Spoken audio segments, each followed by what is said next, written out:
دخل لي برايفت بيقول لي انت ظالمه يا ظالمه يا مفتريه، الله يكون في عون جوزك، حسبي الله ونعم الوكيل فيكي. ايه يا اسطى مالك؟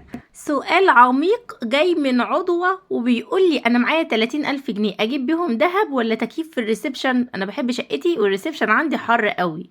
اسكت اسكت كده واعدي البوست عادي؟ هي عضوة مجهولة الهوية اقول اسكت انا وعادي؟ يا بنت يا امنية ملكيش دعوة، دخليش في اللي ملكيش فيه. لا مرضتش، قلت لها حبيبة قلبي حبي نفسك وبدي نفسك عن اي حاجة، هاتي لنفسك دهب يا بنت، هاتي لنفسك دهب والاختلاف في الرأي لا يفسد من الود قضية.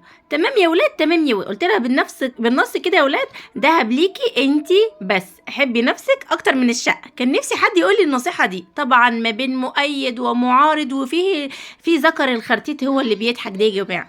انا اللي خلاني احط البوست ده يا جماعة، وان انا ادخل النهاردة في الفيديو بتاع النهارده وروتين النهارده اللي على السطح ده الجميل اللطيف. حطي لايك الاول لقلب اختك اللطيف الجميل ده اهو، ان ذكر الخرتيت ده اهو خنقني، والله العظيم خنقني. انا ما ردتش عليه لحد دلوقتي، بس قلت الواد دوت لازم يطلع بفيديو والله العظيم. لقيت الهجوم عليا بقى شديد بقى، قلت يا جماعة تجيب دهب وتفرح والتكييف هو يجيبه، هو الراجل يعني هو اللي مسؤول ان هو يجيب التكييف للشقة، انما هو دي فلوسها وهي تجيب ايه الدهب لنفسها. إيه التكييف للجميع انما الدهب ليها هي لوحدها. وده كان رأيي. الناس مؤيدين ومعارضين، وصراحة الناس بنتكلم مع بعض بمنتهى الرقي والله العظيم، إلا أن جاء ذكر الخرتيت وقال جملة اللي هو يعني حكم كده مجرد الكلام.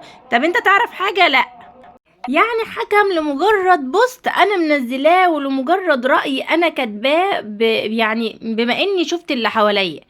هي البنت اللي منزله البوست قالت لي عندك حق، هو والله مش مقصر، وهو فعلا انا برضو حوشت الفلوس دي من مصروفي، بقالي كتير بحوش فيهم، يجي سنة تقريبا هي حوشت 30,000 في سنة من مصروف البيت وعرفت تدبر، ربنا يبارك فيها ويسعدها، وكمان زوجها ربنا يبارك فيه ويسعده. في الحالة دي نقول للست انا كنت بتكلم في حكاية الذهب كأمان وزينة وخزينة، زي ما بيقولوا الذهب زينة وخزينة، بس طالما هو مش مقصر معاكي في حاجة وهو امان، على الرغم ان انا اعترض ان في اصلا راجل في الدنيا، معلش يعني يعني انا مش عارفه اقول ايه، بس ما فيش راجل في الدنيا امان صراحه.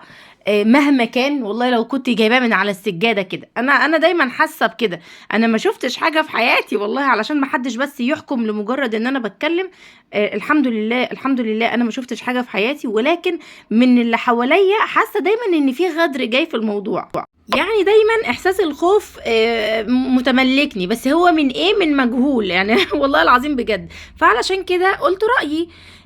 حبايب قلبي الحلوين، لو لسه معايا للوقت ده من الفيديو ما تنسونيش بس باللايك والشير وسبسكرايب. احنا لسه معانا 500 ساعة، عايزين نكمل ال 500 ساعة علشان ان شاء الله القناة تتفعل ونفرح وننزل السلسلة اللي احنا كنا مبتدئينها الاول خالص في اول الفيديوهات، وهي نفتح تاني المشاكل اللي بتيجي من العضوات معايا على المنصة. طبعا انا قلت رأيي واتناقشنا وهي فهمت والبنت كانت متفهمة جدا، وانا كمان فهمت وجهة نظرها، ربنا يبارك لهم في بعض وفي حياتهم يا رب. الا ان جاء ذكر الخرتيت ودخل لي قال لي الله يكون في عون جوزك، الله يكون في عون جوزك والله يا شيخة، ده انت لا، وسكت على كده. انا والله يا جماعة لولا اني بلغته فده دخل لي على الخاص، قال لي انت ظالمة. مش عارفة ليه هو خد الموضوع شخصي وداخل والله العظيم كله حماس يا عيني. طب انا ايه يا اسطى مالك في ايه؟ انا بقول وجهة نظري، وبعدين الاختلاف في الرأي لا يفسد من الود قضية، يعني احنا بنتكلم مع بعض يعني. ده رأيي وانا شفت حاجات معينة، وبعدين انت مالك يا اسطى؟ احنا بنتكلم نسوين في بعضين. مش قادرة والله. احنا بنتكلم كستات في بعضينا، يعني انت ايه اللي دخلك؟ هي واحده محوشه فلوس وعايزه تجيب دهب وانا بقول لها يا تجيبي تكييف يا تجيبي دهب. انت إيه كراجل ايه اللي مدخلك في وسط الستات؟ ولا انت ايه ظروفك؟ ولا ايه الدنيا؟ ولا انت جاي من ورا مصنع كراسي ولا ايه؟ والله العظيم بقى في حاجات غريبه بتحصل يا ولاد. المهم شاركوني في الكومنتات وشاركوني برأيكم، لو معاكي فلوس هتجيبي بيها حاجه للشقه ولا هتجيبي دهب ليكي؟ طبعا الرجالة عايزين الرأي برضو، لو معاك فلوس هتجيب حاجة لمراتك ولا هتجيب حاجة للشقة؟ حتى لو كانت الحاجة دي مثلا رفاهية او يعني متهيألي انها كانت ممكن تجيب مروحة تقضي الغرض بدل التكييف. يعني احنا ما اتولدناش كلنا بتكييفات، يعني فاهمين قصدي؟ فالسؤال هنا للستات وللرجالة وللي متابعين كلهم، الفلوس هتحطيها لنفسك لو كانت تحويشتك انت، ايا كان انت محوشاها من جوزك او محوشاها من شغلك، ايا كان هتعملي بيها ايه؟ هتبدي نفسك ولا شقتك؟ يلا نشوف روتين النهارده بقى، وما تنسوش تشاركوني برأيكم. روتين النهارده طلعنا بيه على السطح، لقيت اولادي مظبطين الدنيا. هو لما بيطلعوا انا من الاخر كده ما بنزلش ولادي الشارع، ما بخليهمش يختلطوا بحد، بس بخليهم ان هم ايه يطلعوا على السطح. زي ما انتوا شايفين عندي السطح دايما منضفاه وسايبه لهم بياخدوا الالعاب بتاعتهم من الشقه يطلعوا يلعبوا بيها، وحاطه لهم كشاف نور حتى لو بالليل، كشاف نور كبير فبيلعبوا وخلصوا. طبعا انا ما اعرفش ان هم دخلوا عند البطابيط بتوعي، والبطابيط بتوعي دول 5 بطات صغننين جدا. انا اول مره اربي البط عامه، والله ما اشتريتهم، هم جايين لي هديه، ربنا يبارك ويزيد صاحبتهم يا رب، اللهم امين يا رب العالمين. انا هنا بقى طبعا لقيتهم كابين الميه اللي قدامهم وحاطين لهم علف مش المفروض يتحط لهم دلوقتي في العمر ده، وطبعا مبوظين الاوضه بقى ومطينين الدنيا.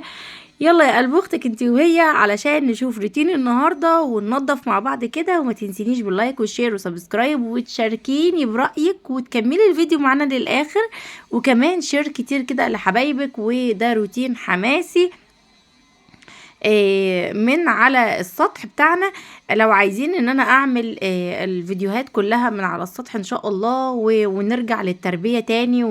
عارفة ان احنا بقى من ساعة ما بدأنا رمضان والعيد والحاجات دي كلها واحنا قللنا جدا من الفيديوهات بتاعة السطح. وطبعا بما اننا خلصنا الدورة او التربية بتاعة الفراخ، فخلاص خلصنا، ما عدناش بنطلع على السطح، واشتغلنا بقى في النواعم بتاعة العيد والكحك والبسكوت والبيتيفور والغريبة والصبليه والحاجات دي كلها، فاخدت مننا وقت ونسينا نفسنا، ونسينا ان احنا في افكار كتير ممكن نعملها، في مشاريع كتير لست البيت ممكن تعملها من بيتها، غير انها ممكن تشتغل في المعجنات وتشتغل اونلاين كمان. ممكن تربي فراخ، ممكن تربي بط، ممكن تربي اي طير هي تعرف تربيه ايا كان، لان هم تربيتهم مختلفة يعني. ويا سلام سلم بقى لو ربت ارانب، ولكن الارانب يعني العين بتبقى عليها حامية شوية، الارانب بالذات عايزة الست اللي تربيها هي بس اللي تدخل عندها، هي بس اللي تشوفها، محدش يتكلم عليها كتير، لان الله اكبر الله اكبر بيحصل فيهم حاجات كده غريبة. انا اتعرض عليا ان انا اربي ارانب، ولكن الجو بالنسبه لي هيبقى صعب، وخاصه ان انا عندي اطفال صغيرين، فبالنسبه لي رايحين جايين بقى يفتحهم وعليهم، وعندي مروان ما شاء الله الله اكبر سر زيهم. فممكن بقى ايه يبوظ لي الدنيا في ثانيه الا ثانيه يعني. فيلا بقى يا قلب اختك، لو كنتي معايا الوقت ده من الفيديو ما حطيتيش اللايك والشير وعملتي لي شير وسبسكرايب للقناه، ما تنسيش تعمليهم ضروري ضروري ضروري، لان احنا يعني بجد انا في امس الحاجه ان انتوا تساعدوني وتقفوا جنبي في القناه. لسه فيها حاجات بسيطه وفاتي الكتير ما عدا الا القليل ان شاء الله. قناتي بحاول اقدم فيها طاقة ايجابية، وكمان افكار لست البيت، وكمان مشاريع بسيطة ممكن تعمليها في ظل الغلا الجميل اللي احنا فيه والايام الصعبة. يعني يا رب ربنا يسهلها علينا جميعا يا رب، اللهم امين يا رب العالمين، ويبارك لكم في حياتكم وفي اعماركم، اللهم امين يا رب العالمين.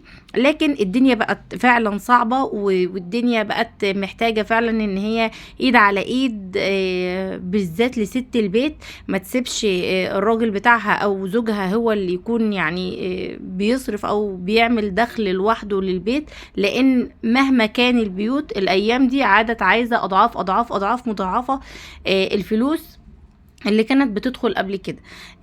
الدنيا بقت صعبة، والدنيا بقت في غلا، ومتطلبات الحياة كتير، ففكري اقدم لك معايا ان شاء الله في القناة مشاريع بسيطة من بيتك، مش هتمشي من بيتك، مش هتخليكي ان انت تسيبي مثلا اولادك وتكوني بعيد وتنزلي الشغل وما تنزليش الشغل، لا انت من بيتك ممكن كمان تفتحي قناة يوتيوب. اي حد عايز يا جماعة، اي حد عايز الطريقة او الافكار اللي ممكن تقدميها، ما تتردديش لحظة ان انت تكلميني. كلنا اخوات وكلنا نقف جنب بعض. زي ما انا ما بطلب منكم المساعدة، انت كمان لو عايزة اي حاجة انا مش هقدر ان انا اتأخر عندك، وما اقدرش اساسا ان انا اتأخر عنك. فما تتردديش لحظة ان انت تقفي وتعملي مشروعك لنفسك، حتى ان كان ربنا يبارك يا رب في ازواجنا جميعا، حتى ان كان زوجك مكفي البيت ومكفيكي. فاشتغلي، اشتغلي مبسوطة اشتغلي، حزينة اشتغلي، مشلولة اشتغلي. اشتغلي، لازم يبقى في ايدك شغل لنفسك. انت ما تعرفيش بكرة في ايه، ما تعرفيش الايام مخبيالك ايه. فاشتغلي على قد ما تقدري. تمام. انا هنا طبعا اولادي كانوا حاطين النشاره في قلب العلف للبط ده. وحطيت الفيدروب لان البط مش بيتعرض للشمس. حطيت الفيدروب في الميه، وحطيت لهم السقايه بتاعه الميه، وكمان بعت جبت لهم العلف بتاعهم وحطيته زي ما انتوا شايفين كده. بعد ما خلصت بقى قلت ايه، اكنس بقى الاوضه واظبطها، وعلشان ما تبقى كل حاجه نظيفه. حتى لو جبت البطارية ان شاء الله انا ناوية ان انا اجيبها باذن الله. يعني ربنا يسهل الامور يا رب ان شاء الله، ومروان يقوم لنا كده بالف سلامة. هنجيب البطارية، وانا سامعة ان التربية بتبقى فيها اسهل واحلى بكتير ان شاء الله، علشان النشارة والتنظيف. لان انا عندي 3 شكاير تنظيف مانيش قادرة اصلا ان انا اشيلهم وانزلهم من الخامس، وغير كمان ما اروح ان انا ارميهم، فالجو بيبقى صعب شوية. فالبطارية انضف واسهل واحسن للتربية كمان. وده كمان يعني من بق الناس كتير، انا ما جربتش، ولكن ان شاء الله باذن الله انا هعمل كده. زي ما انتوا شايفين بقى خلصت الاوضة. ما تنسونيش بقى باللايك، ويا رب تكونوا استفدتوا معايا في الفيديو. والسلام عليكم ورحمة الله وبركاته.